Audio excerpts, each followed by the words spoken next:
Me negué a donar un riñón a mi hermana, y ahora mi madre me llama, un espacio vacío en las cenas familiares. Creen que solo tengo miedo de arruinar mi figura, pero la verdad es mucho peor. Me llamo Ariadna y tengo 34 años. Solía creer que lo más difícil en mi vida era retener a un cliente que constantemente incumplía con los pagos en mi estudio de diseño de interiores. Me equivocaba. Lo más difícil es ver cómo tu propia familia intenta borrarte de la existencia porque no quieres morir. Suena a locura, pero créeme, eso es exactamente lo que está sucediendo. Todo esto comenzó hace poco más de un mes. Mi hermana menor, Valeria, de 30 años, fue diagnosticada con un grave problema renal.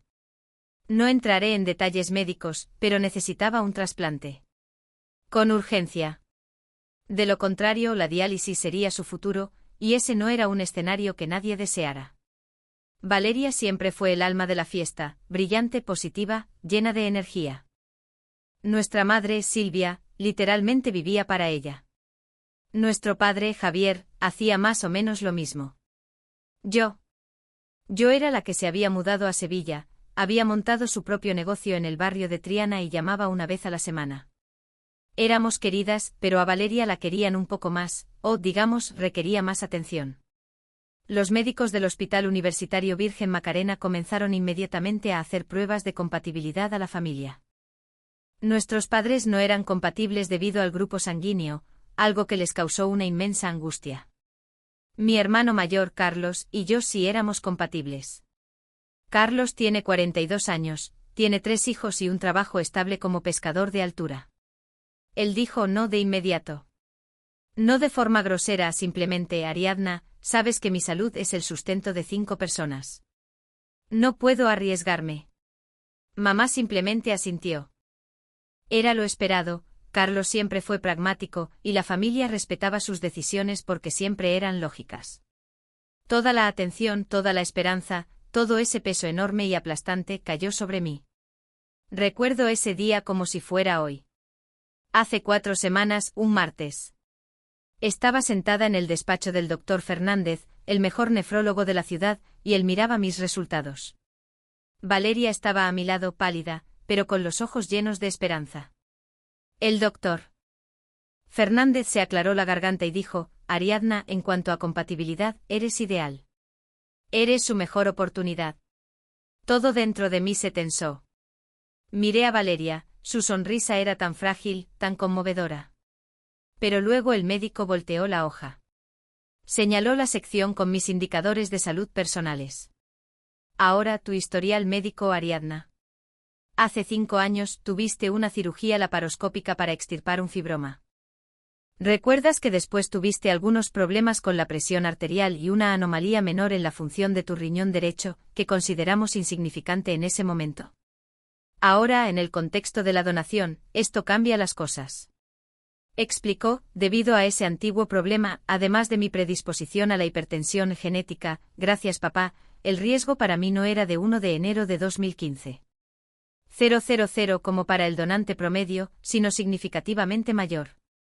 Nombró las cifras. No voy a mentir, sonaba aterrador. Dijo que si donaba un riñón, mi riñón restante trabajaría al límite, y había una alta probabilidad de que yo misma terminara en diálisis en un plazo de 8 años. Esto no era solo peligro, era la probabilidad de que yo cambiara de lugar con Valeria. El doctor Fernández, mirándome directamente a los ojos, dijo, Ariadna, como tu médico tengo que ser honesto, esto es arriesgado para ti. No te recomiendo que lo hagas. Salí del despacho sintiéndome como si me hubieran dado un puñetazo en el estómago. Ni siquiera tuve la oportunidad de explicar esto adecuadamente a mis padres. Simplemente dije que no sería la donante. Dije que mi médico estaba en contra, que era peligroso. Y entonces comenzó la ciénaga tóxica. Mamá se quedó en silencio por un segundo, y luego su rostro se convirtió en piedra. ¿Peligroso? ¿Qué podría ser más peligroso que dejar sufrir a tu hermana?, me espetó. En la cena familiar del sábado pasado, cuando intenté explicar de nuevo que no era mi elección, que era un hecho médico, mamá miró mi blusa, que acentuaba mi cintura. Y dijo la frase que se convirtió en mi puñalada personal. ¡Ay, Ariadna! No empecemos. Sabemos que siempre has estado obsesionada con tu cuerpo. Temes que una cicatriz arruine tu silueta perfecta. Eres simplemente una persona egoísta que no quiere estropear su aspecto por el bien de la familia. Valeria no habría hecho esto. Toda la familia, incluida Valeria, me miró con una mezcla de juicio y decepción que sentí físicamente el dolor. No creen en mi condición médica. Creen en mi vanidad. Y no puedo contarles la verdad sobre mi antiguo problema sin enmarcarme en la luz que ya han inventado para mí. Y esto es solo el principio del mes en el que probablemente perderé a mi familia. Necesitaba hacer algo y rápido, pero ni siquiera sabía qué. Me sentía en un pozo sin salida, con una presión que valía al menos 50.000 euros. Los susurros comenzaron de inmediato. Me enteré de que mi hermana lloraba hasta dormirse por mi negativa, y mi madre decidió que lo único lógico era cortar la financiación de mi negocio. Los 4 días posteriores a esa desastrosa cena familiar se sintieron como una eternidad atrapada dentro de un microondas. Cada vez que sonaba el teléfono, no era un cliente, era un familiar llamando para entregar una dosis precisamente calibrada de veneno emocional. Mi hermano Carlos, el pragmático que dijo no por sus propias razones válidas, me llamó, no para apoyarme, sino para decirme que lo estaba manejando mal. Ariadna, tienes que suavizar el golpe, dijo con voz plana. Silvia está perdiendo la cabeza. Valeria está empeorando y tú solo estás lanzando hechos fríos y duros sobre tu anomalía de hipertensión. La gente no quiere hechos ahora, quiere sacrificio. Quieren la narrativa del héroe. La narrativa del héroe. Ese era el núcleo de todo. No veían la necesidad de Valeria como una compleja decisión médica para 2 adultos, lo veían como una obra de moralidad, y yo había elegido deliberadamente el papel de villana. Intenté explicar de nuevo con calma lo del doctor Fernández y su advertencia explícita, la de que yo también terminaría en diálisis. Pero te ves genial, Ariadna, replicó Carlos, y esa única frase lo resumía todo. Hago ejercicio. Como bien. Tengo un negocio próspero. La apariencia en sus mentes era la única realidad. Dado que parecía sana, el riesgo debía ser mínimo, o simplemente una invención para encubrir mi egoísmo. Mi pequeña cicatriz del fibroma de hace 5 años apenas era visible bajo mis costillas, una línea diminuta que se desvanecía, ciertamente no era la enorme desfiguración que alteraba la vida y que imaginaban que temía. Pero en su narrativa, se convirtió en la prueba, valoraba la vanidad por encima de la vida. Lo más perjudicial no fueron las acusaciones directas, fue la culpa pasivo-agresiva orquestada por mi madre, Silvia. Recibí un mensaje de texto de mi prima, Paloma, con quien no había hablado en meses, que simplemente decía, pensando en ti. Esperando que encuentres el coraje para hacer lo correcto por Valeria. Está tan débil ahora. Luego vino la historia de que lloraba hasta dormirse. La propia Valeria nunca me llamó para gritar. Solo enviaba mensajes cortos y débiles, entiendo que es difícil, Ariadna. Solo desearía saber qué hice para merecer esto. ¿Lo ven? Ninguna culpa directa, solo la perfecta y suave enmarcación de la víctima. Mi propia hermana, usando mi culpa contra mí, haciéndome sentir como la verdugo. Esta semana, llegó el golpe real. Mi estudio de diseño de interiores tiene 5 años. Es exitoso, pero el capital inicial, alrededor de 50.000 euros, provino de mi padre, Javier, como un préstamo sin intereses a pagar en 10 años. Un acuerdo formal, firmado y notariado, pero basado en la confianza. Ayer, recibí un correo electrónico. No de papá, sino de su abogado, el señor García.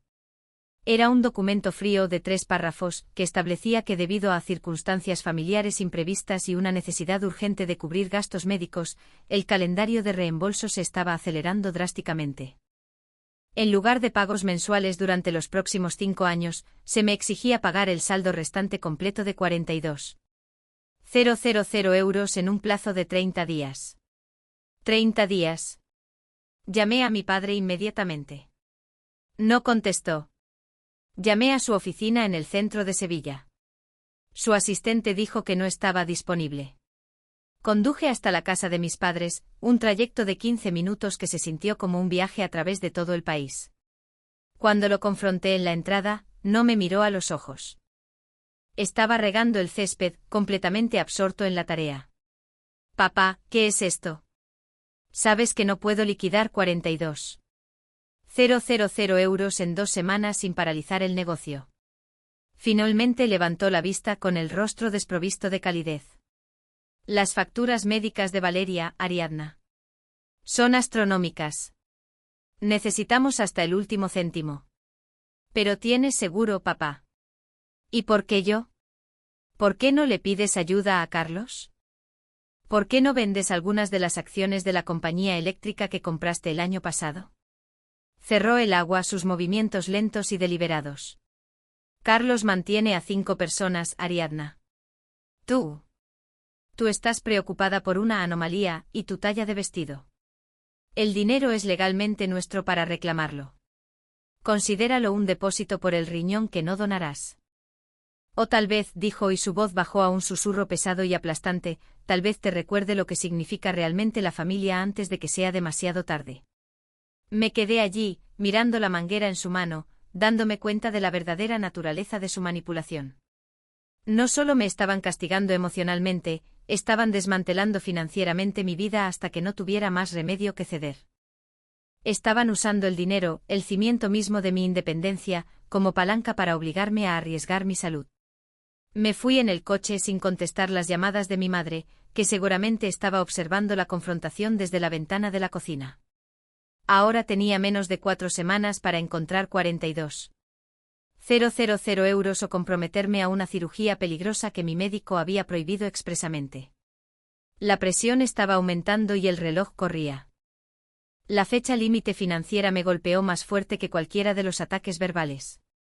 Solidificó el conflicto. Esto ya no se trataba de amor o salud, se trataba de chantaje. Habían pasado de la guerra emocional al estrangulamiento económico. La urgencia de encontrar 42.000 euros en menos de 3 semanas se convirtió en un peso físico que me oprimía el pecho cada mañana. Pasé los siguientes 3 días llamando a todos los bancos y prestamistas que conocía. Mi negocio tenía un flujo de caja positivo, pero no era líquido hasta ese punto. A los bancos les encantaban mis libros de cuentas, pero el proceso llevaría al menos 6 semanas. Incluso consideré vender mi coche, un SUV decente, pero ni siquiera eso cubriría la cantidad total y paralizaría mi capacidad para reunirme con los clientes en Sevilla. Necesitaba detener la aceleración del préstamo. Y para lograrlo me di cuenta de que tenía que combatir el fuego con hechos. Decidí presentar la evidencia médica directamente al asesor legal de mi padre, un hombre llamado señor García, con la esperanza de que un tercero objetivo obligara a mis padres a entrar en razón. La reunión fue este lunes, solo 10 días después del ultimátum de mi padre. Entré en su aséptico despacho, ubicado en un rascacielos de la Torre Sevilla, llevando mi expediente médico confidencial, sellado y firmado por el doctor Fernández. Lo expuse claramente. Le expliqué la extirpación del fibroma, la posterior anomalía vascular en la función del riñón restante y la evaluación específica del riesgo realizada por mi médico. No me contuve. Detallé la probabilidad de mi propia insuficiencia renal dentro de una década, enfatizando que el doctor Fernández literalmente había desaconsejado el procedimiento. El señor García, un hombre cuyo rostro parecía permanentemente fijado en la expresión de alguien que huele a pescado viejo, escuchó sin interrumpir. Tomó el expediente, rompió el sello y leyó las páginas clave. Pasó 5 minutos enteros asimilando la jerga médica compleja, los gráficos y la recomendación clara e inequívoca de mi médico. Cuando finalmente levantó la vista, esperé un momento de claridad, un destello de reconocimiento profesional de mi preocupación legítima. En cambio, simplemente cerró el expediente y lo deslizó de vuelta sobre el escritorio de cristal. Todo eso es muy convincente, señorita Herrera, pero legalmente esto es irrelevante, dijo con voz plana y perfectamente ensayada. El acuerdo de préstamo otorga al señor Javier el derecho unilateral de acelerar el reembolso bajo circunstancias familiares imprevistas, algo para lo que un trasplante de órgano mayor ciertamente califica. Lo miré fijamente con la boca seca. Pero, ¿el riesgo médico? ¿El hecho de que no estoy siendo egoísta, sino prudente? No importa eso. El señor García se inclinó hacia adelante apoyando las manos en el expediente. Este fue el momento del conflicto puro y frío. En un tribunal de justicia, Ese documento es una bonita historia. Es una explicación de su negativa. Pero no anula el contrato de préstamo. Su hermana está muy enferma, señorita Herrera. Está a todos los efectos muriendo. Su padre está bajo una presión extrema. Él ve su negativa, cualquiera que sea su base, como una traición que impacta directamente en la supervivencia de su hija. Está utilizando la única baza que tiene para salvar a su hija. Hizo una pausa, dejando que el peso de la palabra muriendo se hundiera en el aire. Le sugiero que vea esto no como una batalla legal, sino como una moral. Encuentre el dinero o encuentre el coraje para seguir adelante con la donación. De lo contrario, su negocio desaparecerá en 2 semanas. Y también su lugar en su familia. Salí de su oficina sintiéndome físicamente enferma. El sistema legal, la lógica fría y dura en la que había confiado, era inútil. Habían construido una trampa perfecta, o arriesgar mi vida para ser la heroína y salvar mi negocio, o proteger mi salud y ver cómo mi vida profesional se desmoronaba, confirmando su narrativa de mi egoísmo. Esa tarde la tensión escaló a un nivel nuevo y brutal. Decidí visitar a Valeria en el Hospital Virgen Macarena. Necesitaba verla cara a cara, lejos de mis padres, para explicarle todo, explicarle de verdad los registros médicos que no había visto. Entré en su habitación. Estaba más débil, conectada a más máquinas. El aire se sentía pesado. Valeria, susurré sentándome junto a su cama. Traje el informe de mi médico. Necesito que lo leas. No estoy haciendo esto por una cicatriz. Podría terminar como tú. Lentamente levantó la mano, apoyándola sobre la mía. Sus ojos estaban apagados, pero su expresión era intensamente triste. Mamá me dijo que vendrías a intentar confundirme con jerga técnica, Ariadna. No, Valeria, por favor, supliqué extendiendo el expediente. Es la verdad. Ella no tomó el expediente. En cambio, apretó mi mano, mirándome directamente a los ojos, la mirada más honesta que le había visto en semanas. Sé que no lo harás, Ariadna. Nunca hiciste las cosas difíciles. Lo entiendo. Pero papá y mamá están preocupados por el dinero ahora. Dijeron que si simplemente aceptabas la cirugía, retirarían el pago del préstamo y te darían otros 20,000 euros por las molestias. Si estás tan sana, ¿por qué no dices que sí? Resolvería los problemas de todos. No estaba pidiendo mi vida, estaba ofreciendo un soborno por mi cuerpo, una salida transaccional a mi deuda. Los 20,000 euros fueron el insulto final y devastador, la prueba de que mi familia realmente creía que mis preocupaciones de salud eran solo una ficha de negociación para mi codicia, no una amenaza real para mi supervivencia. Sentí que el último hilo que me conectaba con ellos se rompía. El dilema moral acababa de convertirse en una herida abierta y cruda. Salí de la habitación de hospital de Valeria con esa oferta de soborno de 20,000 euros resonando en mis oídos. Era el punto más bajo. Mi hermana, la persona con la que intentaba desesperadamente no compartir un destino médico, me estaba ofreciendo efectivo para poner mi vida en peligro. Habían mercantilizado completamente la situación. La comprensión fue un corte agudo y clarificador, tenía que elegir un bando, total e incondicionalmente. No podía salvar el confort emocional de mi familia y mi propia salud y estabilidad empresarial. Tenía que dejar ir uno. Pasé los siguientes 2 días trabajando con mi contable de negocios y mi abogada, Elena. Elena entendió la crueldad de la aceleración del préstamo, pero confirmó el dictamen del señor García. Legalmente, papá estaba en su derecho. Decidimos el único curso de acción financieramente responsable, liquidar algunos de mis activos empresariales a largo plazo y encontrar un préstamo a corto plazo y alto interés para cubrir los 42,000 euros. Dolería, limitando severamente mi crecimiento durante el próximo año, pero salvaría a la empresa del colapso inmediato. Al día siguiente, un viernes, firmé los documentos que finalizaban el calendario de reembolso del préstamo a mi padre. Fue un acto formal y doloroso de desafío. Gritaba, no donaré mi riñón, y no destrozarán mi negocio para obligarme a hacerlo. Envié los papeles firmados por correo electrónico al señor García, sabiendo que mis padres recibirían la noticia en el plazo de 1 hora. La repercusión emocional sería catastrófica. Me preparé para el silencio, el trato frío, el exilio total. Pero la reacción no fue la que esperaba. En lugar del habitual aluvión de mensajes de texto llenos de odio de mi madre, sonó el teléfono y era Valeria. No la Valeria débil y victimizada, sino una voz que sonaba extrañamente clara, casi calculadora. Esto fue a las 3 semanas de la crisis y mi decisión era definitiva. Ariadna, ¿de verdad lo hiciste? Le pagaste, dijo sin preámbulos. Tenía que hacerlo, Valeria. Tenía que proteger mi negocio, respondí, preparándome para la inevitable culpa. Claro. Tu negocio. Y tu cuerpo perfecto, replicó el veneno aún presente. Sabes, cuando me contaste lo de la aceleración del préstamo, me sentí fatal. Sinceramente pensé que papá solo estaba desesperado por el dinero para mi cirugía. Dijo que lo necesitaban para tus facturas, afirmé rotundamente. Ella soltó una risa corta y cínica. ¿Eso dijo? Pues mintió. Esa es la parte que no sabes, Ariadna. Giro de la trama. Apreté el teléfono con más fuerza. ¿De qué estás hablando? El dinero no es para mis facturas. Mi seguro o la póliza de oro de tus padres cubre todos los costes de la búsqueda de donantes, la cirugía y mi atención postoperatoria. Siempre ha sido así.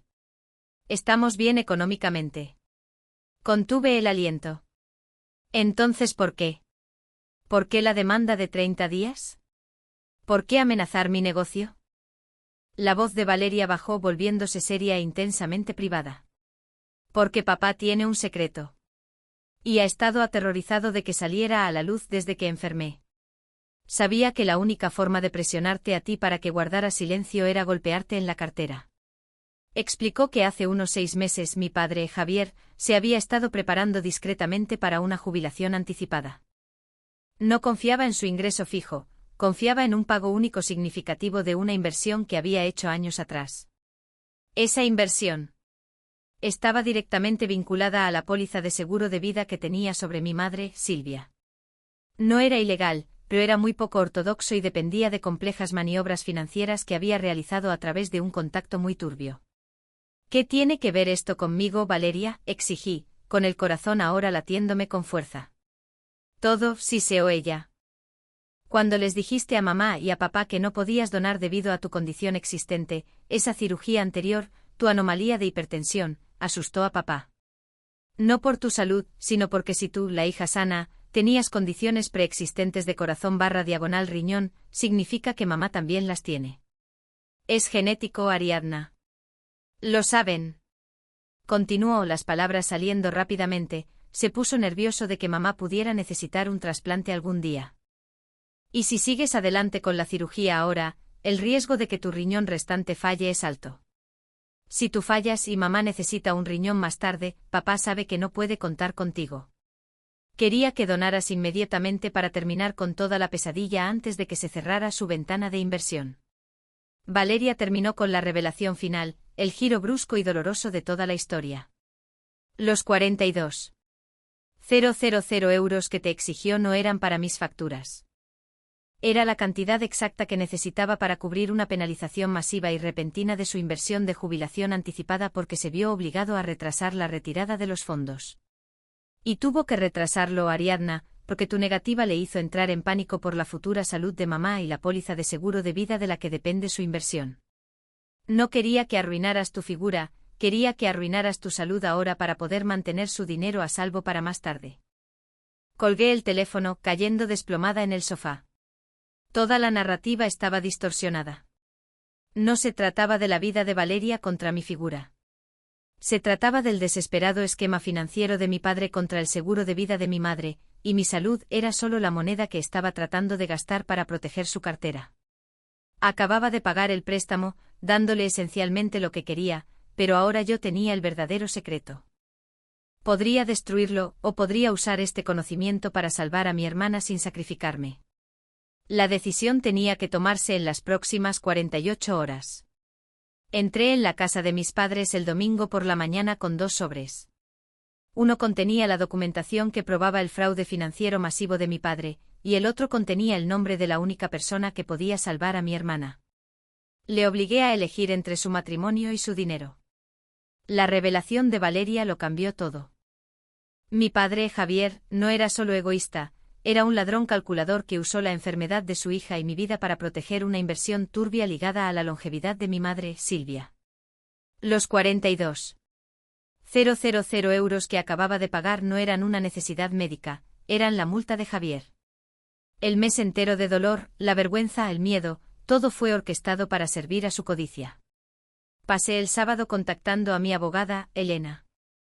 Valeria me había enviado suficientes detalles específicos, fechas, nombres de inversiones y el nombre del contacto de Javier, para que Elena confirmara la gravedad de la situación, fraude financiero e incumplimiento del deber fiduciario, lindando con la conspiración, todo centrado en un activo de seguro de vida que él necesitaba desesperadamente estabilizar. También hice una última búsqueda desesperada. Si yo no podía donar, alguien más tenía que hacerlo. Utilicé los recursos públicos del hospital para donantes no familiares compatibles, pero no encontré nada inmediato. Entonces recordé algo que el doctor Fernández había mencionado de pasada durante nuestra primera consulta, la existencia de un registro muy específico pero generalmente descartado, para donantes fallecidos que se habían preinscrito para la donación de tejidos. Era un tiro en la oscuridad, pero el tipo de sangre y el perfil de antígenos raros de Valeria podrían encajar. Conduje hasta la casa de mis padres en Triana el domingo por la mañana.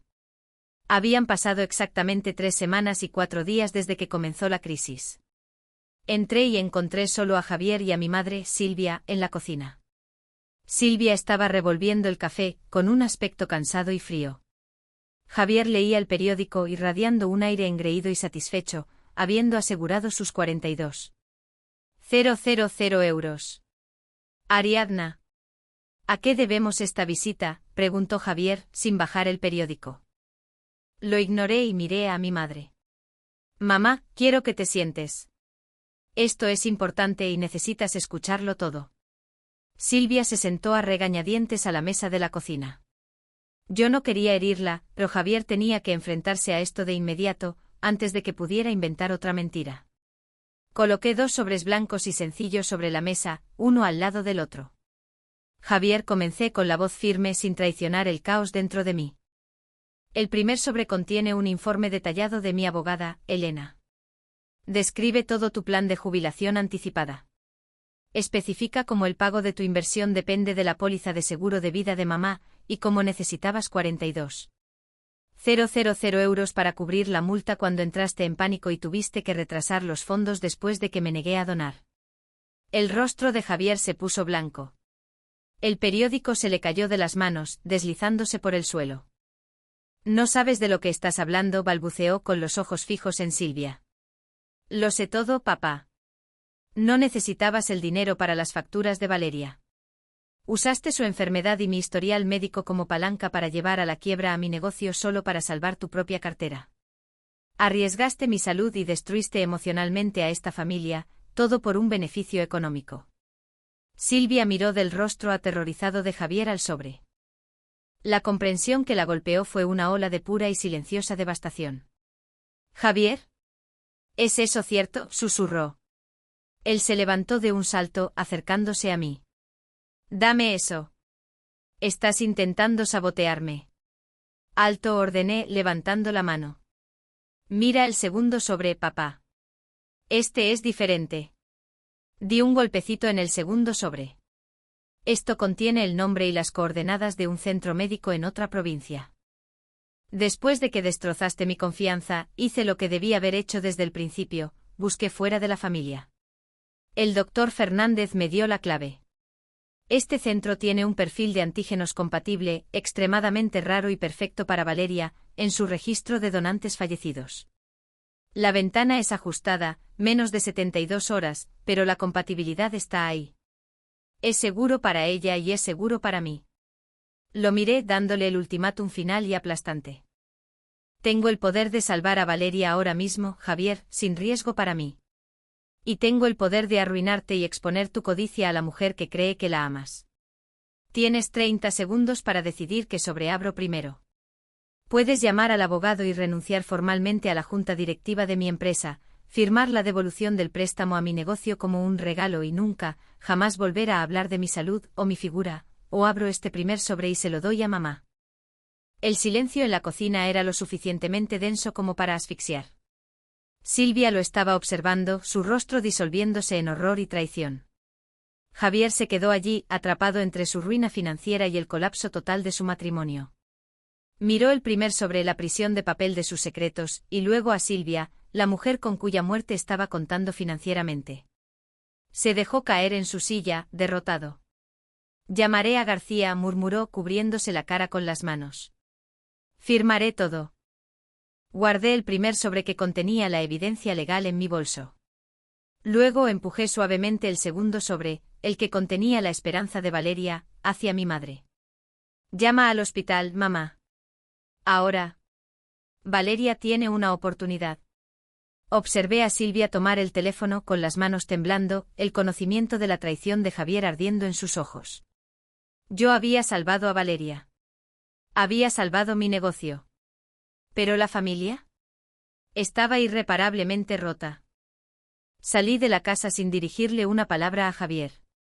Lo último que escuché fue la voz llorosa de Silvia al teléfono, organizando el transporte para Valeria, seguido de un silencio profundo y pesado del hombre que acababa de cambiar su integridad por 42.000 euros. Había ganado la batalla, pero me fui con una verdad profunda y vacía. A veces, la mayor enfermedad en una familia no es la que necesita un órgano nuevo, es la codicia la que necesita una escisión total. Tenía mi vida y mi negocio de vuelta, pero sabía que nunca volvería a estar realmente en casa. El costo de salvarme había sido la muerte de la hermosa mentira de mi familia.